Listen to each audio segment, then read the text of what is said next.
Okay, I'm just gonna say it. Gleaming the Cube is the best skating movie ever made. Now, I'll admit, I didn't see this movie back when it first premiered, so for all of you who saw this in theaters and got to rent it from your local video store, I envy you. At this time, Gleaming the Cube is a pretty hard movie to watch. It's never on TV, DVD it's out of print and goes for way too much, and it is not on any digital services. The very beginning of the movie we see skating going on in an airport runway with planes taking off. Now if that doesn't get you to watch this, I don't know what will. The fact that they get one of the pilots to fly over houses so they can find empty pools is to me the coolest thing ever. They even fly over Disneyland, which we all know today is extremely not allowed. That's another cool thing about Gleaming the Cube, is it takes place in Orange County, so we see other references to Disneyland, which is pretty neat.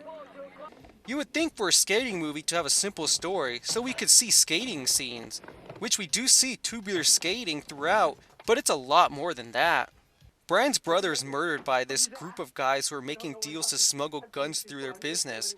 It's almost kind of a crime movie, but we are shown who did it, so we are watching Brian trying to solve this himself. They say his brother Vin committed suicide, but Brian knows it's not true, so he takes matters into his own hands.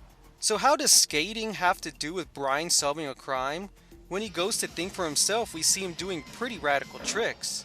You get very invested in seeing Brian trying to find the guys who were involved with his brother's death.